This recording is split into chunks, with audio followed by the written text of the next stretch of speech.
Hello guys. जो आज का हमारा नेक्स्ट टॉपिक है वो है topic 10.6, that is our physical properties.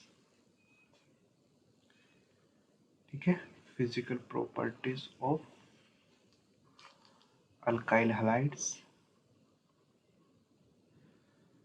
ठीक है, और अराइल हैलाइड्स।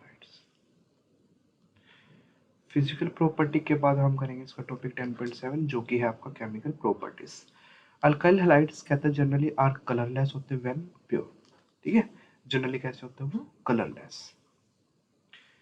ठीक है, जब वो प्योर फॉर्म में होते हैं। However bromides and iodides develop colour when exposed to sunlight. देखो जब वो लाइट में एक्सपोज किए जाते हैं ना ब्रोमाइड्स और आयोडाइड, तो फिर वो कलर डेवलप कर लेते हैं। Many volatile halogen compounds have sweet smell. ठीक है, बहुत सारे ऐसे वोलेटाइल हैलोजन कंपाउंड्स भी होते हैं जिनकी स्मेल क्या होती है, स्वीट स्मेल होती है। ठीक है, तो फिजिकल प्रॉपर्टी इजी टॉपिक है और जल्दी से जल्दी इस टॉपिक को खत्म कर लेते हैं। ठीक है, नोट ए डिफिकल्ट टास्क। उसके बाद कहता है इसकी melting and boiling point. Melting and boiling point, methyl chloride, methyl bromide, ethyl chloride और some chlorofluoromethanes are gases at room temperature. देखो जनरली क्या होता है कि जो मेल्टिंग एंड बॉइलिंग पॉइंट है ना, melting and boiling point, melting point boiling point of alkyl halides, वो जनरली इंक्रीज करता है with the increasing of mass number. ठीक है, जैसे मोलिकुलर साइज है, मोलिकुलर साइज यानी जैसे ही आपकी कार्बन की चेन है इंक्रीज होती चली जाती है, जैसे कि इथीन है, देन प्रोपेन है, ब्यूटेन है, तो जैसे जैसे आपकी कार्बन की चेन बढ़ती जाएगी ऐसे आपका मेल्टिंग पॉइंट भी आपका इंक्रीज होता चला जाएगा। हायर मेंबर्स है और लिक्विड होते हैं, फिर उससे आगे हायर वो सॉलिड्स भी मिलेंगे आपको।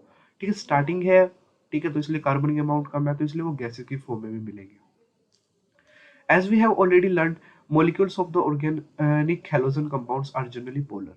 और ये जनरली क्या है कि कार्बन और हेलोजन का जो बॉन्ड है हम ऑलरेडी पढ़ चुके हैं, वो कैसा बॉन्ड होता है, पोलर बॉन्ड होता है, partially positive and this is partially negative. तो ये बॉन्ड आपका कैसा होता है, पोलर होता है। Due to greater polarity as well as the higher molecular mass, अब पोलैरिटी भी ज्यादा है और मोलिकुलर मास भी इंक्रीज हो जाता है। ठीक है, high polarity and high molecular mass as compare to the parent hydrocarbons. ठीक है, पेरेंट हाइड्रोकार्बन्स मतलब देखो जैसे आपका हाइड्रोकार्बन है CH4। ठीक है, अब CH4 में अगर मैंने एक H को रिप्लेस कर दिया, CH4 में मैंने एक H को रिप्लेस कर दिया विद सम हैलोजन। ठीक है, तो एक तरह से मैं जो पेरेंट है यानी CH4 का जो मोलिकुलर मास अगर मैं कंपेयर करूं और CH3Cl का कंपेयर करूं, तो इनमें जो मोलिकुलर मास है इसका हाई होगा। ठीक है, तो पोलैरिटी भी इंक्रीज हो जाती है क्योंकि देखो कार्बन, इसमें जो पोलैरिटी है वो है कार्बन और हाइड्रोजन के बीच की, इसमें जो पोलैरिटी है वो है कार्बन और हेलोजन के बीच की। कार्बन हेलोजन, इसमें जो पोलैरिटी कार्बन और हेलोजन के बॉन्ड की, और इसमें पोलैरिटी जो कार्बन और हाइड्रोजन के बॉन्ड की। तो हाइड्रोजन और क्लोरीन में क्लोरीन ज्यादा इलेक्ट्रोनेगेटिव है, इस वजह से जो क्लोरीन है ज्यादा इलेक्ट्रोनेगेटिव होने की वजह से क्या होता है, polarities में ज्यादा इंक्रीज हो जाती है। Due to the greater polarity as well as higher molecular mass as compared to the parent hydrocarbon, the intermolecular force of attraction, फिर dipole dipole bond wall are stronger होता है in the halogen derivative. That is why the boiling point of chloride, bromide, iodide are considerably higher than those of the hydrocarbons of comparable molecular mass. और इसी वजह से जो boiling point है chloride, bromide, iodide का considerably higher है than those of the hydrocarbons of comparable molecular mass. अगर मैं CH4 का कंपेयर करूं और CH3Cl का कंपेयर करूं तो CH3Cl का ज्यादा होगा क्योंकि हाई पोलैरिटी है, हाई पोलर बॉन्ड भी ज्यादा है और मोलिकुलर मास भी ज्यादा है। ठीक है, और मैंने आपको बताया मोलिकुलर मास इंक्रीज होने की वजह से, पोलैरिटी इंक्रीज होने की वजह से melting point, boiling point increase कर जाता है। ठीक है, उसके बाद कहता है the attraction get stronger as the molecule get bigger in size. कहता है अट्रैक्शन है ऐसे वैसे बढ़ती चली जाती है जैसे आपका मोलिक्यूल है बिगर इन साइज होता चला जाएगा। फॉर एग्जांपल जैसे आयोडीन का केस लो, आयोडीन के केस में क्या होता है कि आर और आयोडीन, ठीक है, एक तरह से देखे तो बॉन्ड लेंथ तो इंक्रीज कर रही है अपनी, ठीक है, लेकिन क्या है आयोडीन का साइज इंक्रीज होने की वजह से यहाँ पे आपका जो वंडरवाल फोर्स ऑफ अट्रैक्शन है, क्या है, वंडरवाल फोर्स ऑफ अट्रैक्शन है, वो इंक्रीज हो जाता है। तो इसलिए जो फैक्टर यहाँ पे चलता है वो चलता है magnitude of van der Waals force of attraction. तो साइज इंक्रीज होने की वजह से जो वंडरवाल फोर्स है वो इंक्रीज हो जाता है, फोर्सेज इंक्रीज होने की वजह से आपका बॉइलिंग पॉइंट है वो ऑटोमेटिक इंक्रीज हो जाएगा। ठीक है, तो आयोडीन के केस में सबसे ज्यादा होता है, फिर ब्रोमीन, देन फिर क्लोरीन, देन फिर फ्लोराइड। ये था। और एक जो मेन पॉइंट आपको लर्न करना वो है ब्रांचिंग।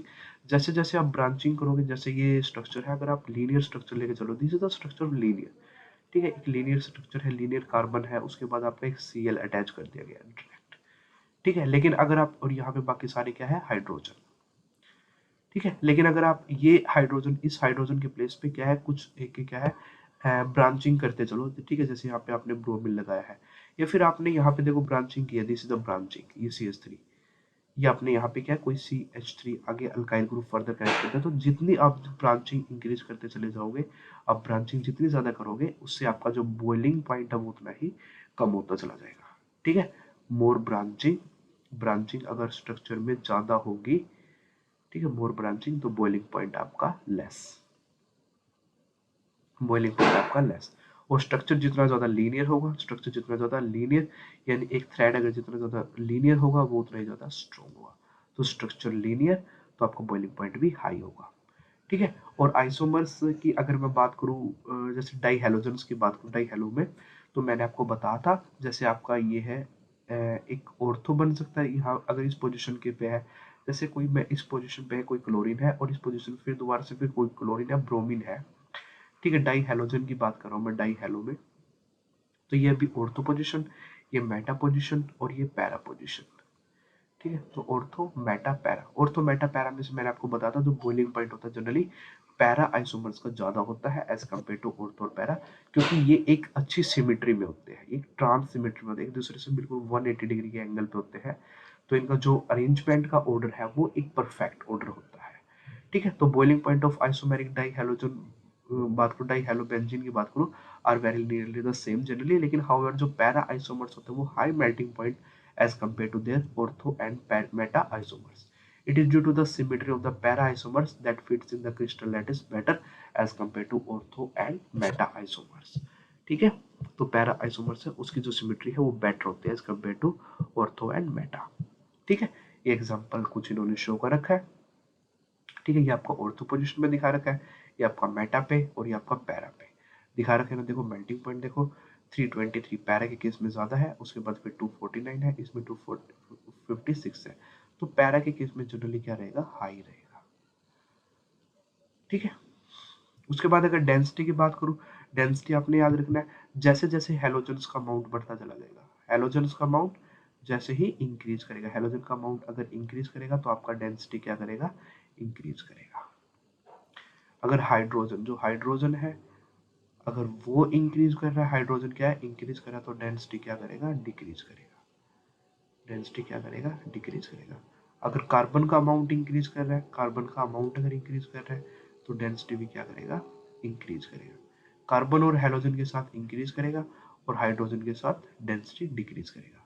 देखो जैसे ये केस है, CH2Cl2 CHCl3 Cl3, तो Cl2 CL3 Cl4, तो देखो हेलोजन इंक्रीज कर रहा है, तो यहाँ पे डेंसिटी विल कंटिन्यू इंक्रीज कर रही है, ठीक है। जैसे जैसे हम नीचे गए, तो अगर मैं यहाँ पे देखो हाइड्रोजन 0 है, यहाँ हाइड्रोजन 0, यहाँ हाइड्रोजन 1 है, यहाँ हाइड्रोजन 2 है, ठीक है। तो हाइड्रोजन अगर इंक्रीज करेगा तो डेंसिटी डिक्रीज करेगी, हाइड्रोजन इंक्रीज तो डेंसिटी क्या करेगी, डिक्रीज करेगी। तो ये एक फैक्टर है डेंसिटी का, ठीक है। तो आई थिंक आपका डेंसिटी क्लियर है, ठीक है। मेल्टिंग एंड बॉइलिंग पॉइंट भी क्लियर है, तो फिजिकल स्टेट भी क्लियर है, गैसेस है, सॉलिड्स है। उसके बाद है इसका एक सोलिबिलिटी टॉपिक है प्रॉपर्टीज में ही। तो haloalkanes are very slightly soluble in water, water में तो ये बहुत कम सोल्यूबल होते हैं। Haloalkanes are very slightly soluble in water. In order to dissolve haloalkane in water, energy is required to overcome the attraction between the haloalkane molecule and break the hydrogen bond between the water molecules. कहता है कि हमें अगर इसको क्या soluble करना है water के अंदर, तो जो ये बॉन्ड है, आपने जो ये बॉन्ड बनाया है CH3X, जो ये बॉन्ड है, इसको बॉन्ड को डिसोसिएट करना पड़ेगा, ठीक है। यानी वाटर को, H2 को, ये मॉलिक्यूल, ये बॉन्ड है, इसको ब्रेक करना पड़ेगा H2 को, तभी वो इसके अंदर वाटर के अंदर सोल्यूबल हो पाएगा स्पीसीज, ठीक है। तो उसके लिए कहता है कि less energy is released when new attraction are set up between the haloalkanes and the water molecule, as these are not as strong as the original hydrogen bonded in the water। कहता है लेकिन जो मतलब उसके बाद ये prepare होता है, जब ये बोन डिसोशिएट होता है, तो बोन डिसोशिएट होने के बाद जो एनर्जी का सेटअप निकलता है, जो एनर्जी प्रोड्यूस होती है वो इतनी नहीं प्रोड्यूस होती कि मतलब एक तरह से जो हमें एनर्जी चाहिए बॉन्ड को तोड़ने के लिए ज्यादा चाहिए, लेकिन जो बॉन्ड डिसोसिएशन एंथैल्पी जो हमें बाद में मिल रही है टूटने के बाद वो हमें कम मिल रही है एक तरह से। तो इट्स एंडोथर्मिक टाइप, ठीक है, एक तरह से एंडोथर्मिक प्रोसेस है। तो इसलिए वो सोल्यूबल हो तो जाएगा, लेकिन क्या है नॉर्मल कंडीशन पे नहीं होगा, हीटिंग आपको देना पड़ेगा, आपको क्या करना पड़ेगा, उसको हीट करना पड़ेगा, ठीक है। हाउएवर हेलो एल्केन क्या है, तो as a result the solubility of haloalkane in water is low.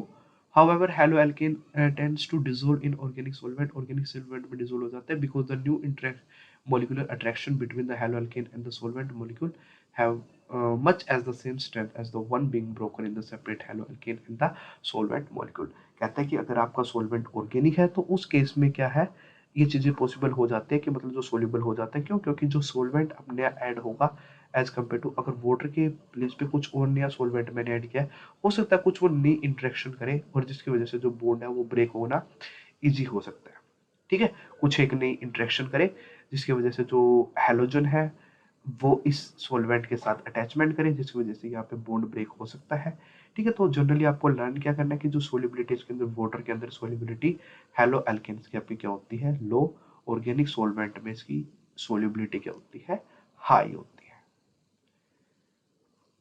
ठीक है। This is the main concept, ठीक है।